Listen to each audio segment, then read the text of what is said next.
Bonjour à tous, alors aujourd'hui j'ai décidé de faire un petit vlog pour vous montrer tout le process de quelque chose que je ne fais pas habituellement, qui peut être intéressant pour un youtubeur. C'est le fait de traiter par lot ces vidéos. Je m'explique. Donc comme vous le savez, j'ai plusieurs chaînes YouTube, du coup ça me prend beaucoup de temps. Mon process jusqu'ici c'était de faire une vidéo par semaine. Une vidéo par semaine, mais de faire toute sa réalisation. La recherche d'idées, le script, la production, la post-production, voilà, tout sur la même semaine. Une semaine passe, je diffuse, semaine d'après, je recommence ce process-là, et je fais ça depuis des années. Pour le LabTube, j'aimerais expérimenter quelque chose, c'est-à-dire vraiment faire du traitement par lot, et plutôt que de faire une vidéo par semaine, de faire 3 mois de vidéo en une fois. Voilà, je pense que ça peut être très intéressant, et c'est pour ça que j'ai décidé de partager cela avec vous dans un vlog. Ici, ce que je vais faire, c'est essayer de faire... allez, je vais essayer d'aller jusqu'à 3 mois de vidéo, avec à peu près une vidéo par semaine. Ça sous-entend que je vais devoir tourner entre 10 et 12 vidéos. Je vais devoir chercher l'idée, les écrire, ou en tout cas, au moins mettre des bullet points ou mes titres voilà, dans un logiciel, je vais vous montrer ça. Ensuite les produire, ensuite les post-traiter, etc., etc., diffuser, référencer. Voilà, donc ça fait pas mal de boulot, mais... je préfère consacrer plusieurs jours à faire plusieurs mois de contenu, mais uniquement sur cette chaîne-là, plutôt que de à la fois aller sur mes tableaux parce que je suis artiste peintre, à la fois faire ma vidéo de la semaine pour ma chaîne YouTube principale et une vidéo pour mes autres chaînes. Voilà, je pense que ça peut être beaucoup plus efficace qu'après je serai tranquille, autant le dire, pendant plusieurs mois pour ce qui est du LabTube. Je partagerai aussi avec vous dans un autre vlog, bien entendu, la différence en termes de statistiques sur le court, moyen et long terme. Est-ce que ça a aussi bien fonctionné? Est-ce que j'ai réussi à avoir la même énergie? Est-ce que j'ai été aussi pertinent dans mes contenus? Est-ce que j'ai réussi à avoir plein d'idées d'un coup? Ici, première chose que je vais faire, je travaille avec un logiciel, c'est Trello. Trello, vous connaissez sûrement. Alors, c'est un logiciel dans lequel vous pouvez créer des colonnes et tout simplement hiérarchiser, structurer vos idées, vos contenus. Ici, je l'utilise en fait pour mes idées de vidéos. On voit ici que j'ai des idées de vidéos en attente pour tout ce qui est MyTube. Ici, des idées de vidéos qui sont en attente dans une thématique un peu plus généraliste. Ici, en fait, j'ai toutes les vidéos que je souhaite réaliser pour ces 3 mois de contenu. Alors ici, pour l'instant, il n'y a que 6 vidéos. 6 vidéos, mais je vais continuer à chercher des idées. Et quand j'aurai entre 10 et 12 vidéos, je pourrai passer à une écriture simple ou alors passer directement à la production. Je vais d'ailleurs ajouter une colonne qui sera production. Alors je modifie un peu mon process parce que là je vais devoir tourner pas mal de vidéos en même temps. Hop, comme vous voyez, je mets production ici. Voilà, par exemple, à tourner. Ici j'ai mes idées, j'ai ce que je vais devoir travailler. Ici, une fois que je les aurai tournées, je vais les passer dans cette liste-là. Par exemple comme ça. Et après, une fois que j'aurai fini, je pourrai mettre dans terminer. Process simple, je préfère garder les choses simples. Et le but c'est d'être efficace, efficient et de pouvoir travailler rapidement cette semaine sur ces différentes vidéos. Voilà, donc j'ai longuement cherché des idées, je m'arrête à 11 vidéos. Trouver ces idées, à la fois, je me suis inspiré d'idées que moi j'avais stockées un peu en vrac, qui étaient en attente. Ça a été le plus gros de ce que j'ai pris. J'ai aussi regardé vos attentes par rapport aux différents endroits où je vous sonde, c'est-à-dire dans ma newsletter, dans certaines vidéos, dans vos commentaires, différents endroits où j'ai pu récolter pas mal d'idées de vidéos. Je vous montrerai à la fin du vlog combien de temps chaque tâche m'a pris. Alors ici, qu'est-ce que j'ai comme type de vidéo? Je vous en parle rapidement. Première, c'est « Et si YouTube disparaissait ?» Donc on a une vidéo dans laquelle... Parce que c'est un risque, hein, je vais pas trop en parler ici, mais c'est quelque chose qui peut arriver. YouTube peut disparaître, c'est arrivé avec beaucoup de services. Et s'il venait à disparaître, qu'est-ce que vous allez faire? Qu'est-ce que vous allez faire? Est-ce que vous avez anticipé vos arrières? Est-ce que vous avez sauvegardé vos vidéos? Est-ce que vous avez une mailing list avec... un reflet de tous vos abonnés, enfin un moyen de contacter vos différents abonnés si le service vient à disparaître. Voilà, donc je développerai dans ce sujet-là. Une autre vidéo sur le son, est-ce que le son d'une vidéo c'est vraiment important? Là, une autre vidéo sur la timidité, je suis trop timide pour faire de la vidéo, je vais parler ici des frustrations qu'on peut avoir, des problèmes, des freins, des peurs irrationnelles, tout ce qui est lié à la timidité qui peut vraiment vous freiner dans la réalisation de vos vidéos. Je vous en parle parce que j'en viens. Ensuite, une autre vidéo sur la course aux abonnés. La course aux abonnés, le fait de toujours vouloir plus, encore plus, 1000, 10 000, 100 000, 1 million d'abonnés. Alors, on va parler du est-ce que c'est vraiment important? Est-ce que ça va vraiment changer quelque chose pour vous? Voilà, donc c'est un peu différent de ce que je fais d'habitude, mais c'est un sujet que je voulais aborder. Ensuite, faire sa première vidéo, le piège de la vidéo parfaite, ça c'est un syndrome, c'est quelque chose qui arrive très souvent quand on se lance sur YouTube, on veut que notre vidéo soit absolument parfaite, donc je vais vous expliquer le piège de cette volonté-là. Ensuite, un format MyTube, le jour où je me suis dit YouTube ce n'est pas pour moi. Ensuite, un vlog, un vlog, comment je tourne 3 mois de vidéo. C'est exactement la vidéo que vous êtes en train de regarder en ce moment. Bien sûr, hein, je l'ai mis dans cette liste-là. Comment avoir 1000 abonnés en 24 heures et facilement. Je n'en dis pas plus sur cette vidéo, vous verrez. Vous devez fêter chaque réussite, une autre vidéo qui me tient aussi beaucoup à cœur. Je vous expliquerai pourquoi il est important de définir différents caps stratégiques et il faut qu'ils soient assez nombreux pour vous motiver, pour vraiment vous booster, vous récompenser et pour tout faire pour que vous ne baissiez pas les bras. Ensuite, une vidéo de 0 à 90 000 abonnés. Donc là, je vais vraiment vous montrer l'évolution par rapport à ma chaîne principale, le temps que ça a pris pour faire de 0 à 100, de 0 à 1000, de 0 à 10 000 et de 0 à 90 000 abonnés. Étape par étape, et je vous explique toutes les petites choses qui ont les freins, et au contraire les petites choses qui m'ont permis d'aller beaucoup plus vite. Donc ce sera une vidéo qui sera assez longue je pense, mais très intéressante. Et pour finir, filmer son écran avec OBS. OBS, je vous en ai pas beaucoup parlé, là je vais commencer une série de vidéos, et la première sera sur comment filmer, parce que je trouve que c'est la chose la plus facile à faire sur OBS.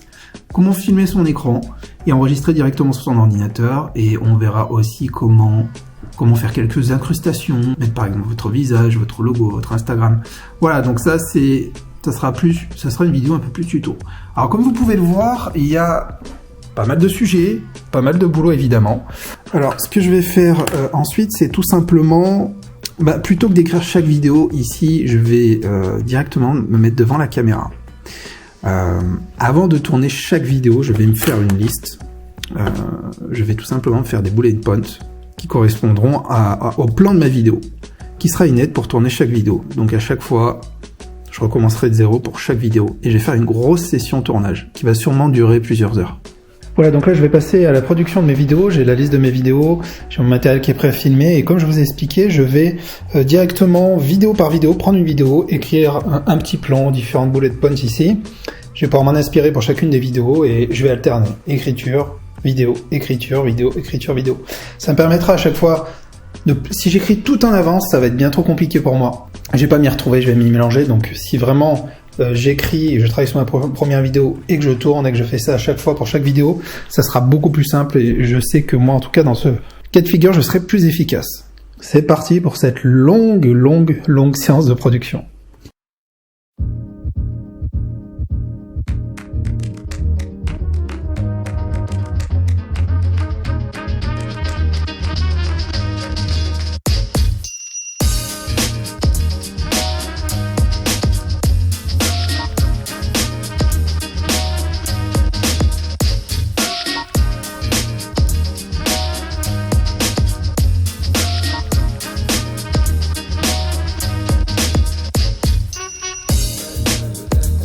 Voilà, donc j'ai fini de tourner toutes les vidéos, non pas toutes, j'en ai tourné 10, j'en ai réalisé 10, parce qu'en fait j'ai tout simplement pas eu le courage de tout faire, et parce que c'était beaucoup trop d'un coup, quand même, beaucoup trop.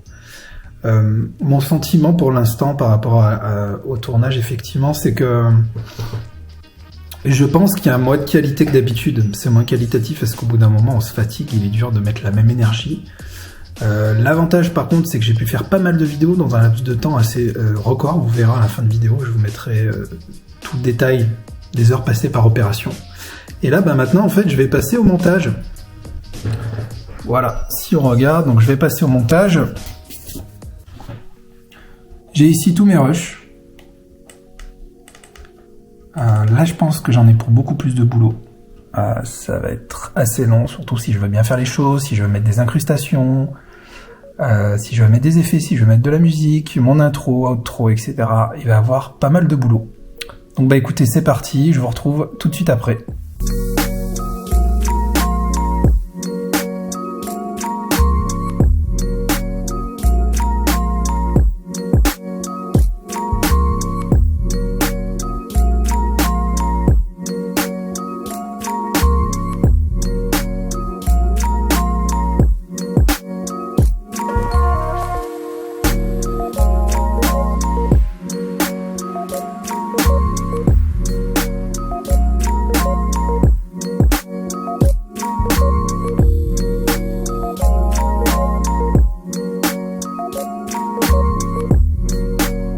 Bon les amis, voilà, depuis hier je suis en train de monter ces vidéos. Hier j'ai tourné, monté, là je continue à monter.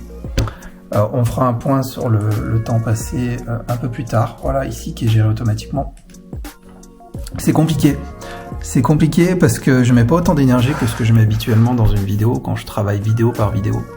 Parce que là c'est vraiment du travail à la chaîne et déjà je le sentais dans le tournage et là je le sens aussi dans le montage. Ça commence à être vraiment chiant, autant le dire. Hein. Autant appeler un chat un chat. Voilà, il me reste ça, il me reste 4 vidéos à monter. Bon mes amis, 3e jour, je viens de faire du montage, encore, j'ai enfin fini le montage. Donc j'ai une dizaine de vidéos montées. Maintenant je vais passer sur Canva, je vais faire les miniatures. Là ça va être pas mal de boulot aussi, sachant que c'est un point névralgique vraiment important, hein, les miniatures, comme je vous l'ai souvent expliqué. Donc là je vais apporter une réflexion sur toutes les miniatures que je vais réaliser, je vais mettre ma liste et je vais les faire une par une. Le but c'est de faire un peu de putaclic, mais pas trop, garder des miniatures qui sont raccords. Je vous ai déjà appris à faire des miniatures. Je vais essayer de tout faire d'une traite, donc allez, c'est parti. Donc voilà, je suis sur Canva. Alors, donc j'ai différents gabarits qui sont sauvegardés ici, dans les favoris, pour mes différentes chaînes. Donc ici, en l'occurrence, ça va être le LabTube. Je vais voir si je reprends un gabarit habituel ou si je fais quelque chose d'un peu nouveau. Le but c'est de pas trop changer pour pas perturber mon audience. Et bien entendu, mon boulot va être de créer un maximum d'intrigue dans chaque miniature pour que vous ayez envie de cliquer. Il faut créer de l'intrigue, il faut créer de la curiosité, il faut donner une envie irrésistible de cliquer sur la miniature. C'est ce qui va faire exploser le taux de clic et bien entendu permettre d'avoir beaucoup plus de vues sur toutes les vidéos.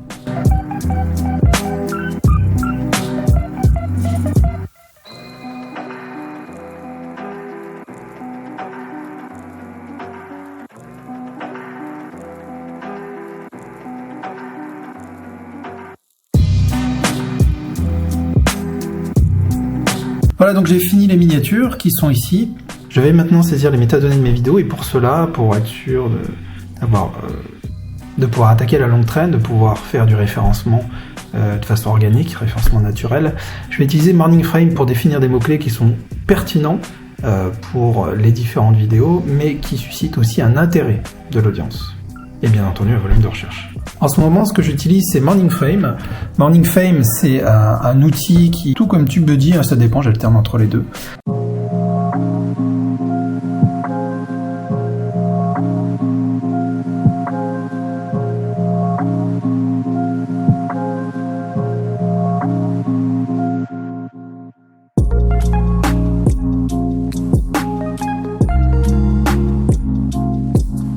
Bon. Alors, le bilan, bien fatigué. Je pense qu'il y a des avantages et des inconvénients à cette expérience. L'avantage, il est évident, c'est que j'ai 3 mois de vidéo, à peu près 2 mois et demi, 3 mois. Sachant que je ne traite pas d'effets d'actualité, c'est une bonne chose, c'est quelque chose que je peux faire. J'ai gagné beaucoup de temps en restant focus sur les mêmes tâches. Ça a été un moyen de gagner et de compresser beaucoup de temps. Maintenant, je vais pouvoir me focaliser sur mes autres chaînes YouTube, sur mes autres activités professionnelles, sans me mettre la pression chaque semaine de devoir faire une vidéo pour cette chaîne. Ou même pire, de l'oublier et de laisser tomber ma chaîne. 2 mois et demi de contenu, c'est pas négligeable, clairement. Donc très content de ça. Je suis très content de ça. Après, qu'est-ce que je peux vous dire? L'inconvénient, je pense que vous me voyez venir, mais j'ai pas mis la même énergie dans mes vidéos que l'énergie que je peux mettre quand je fais une vidéo par semaine. Dans la phase de production, quand j'ai filmé, effectivement, faire les vidéos les unes après les autres, ça m'a fatigué. Au bout d'un moment, on est humain, on peut pas avoir la même énergie qu'au début, parce que quand on fait une vidéo, on est dans une énergie folle. Il faut qu'on puisse intéresser l'audience, donc ça prend beaucoup d'énergie. Et le problème, c'est que quand on fait ça sur plus d'une heure, au bout d'un moment, voilà, ça retombe. Et je pense j'ai eu envie inconsciemment de bâcler certaines vidéos. Donc le contenu sera peut-être un peu moins riche que d'habitude. Voilà, ça c'est le premier point.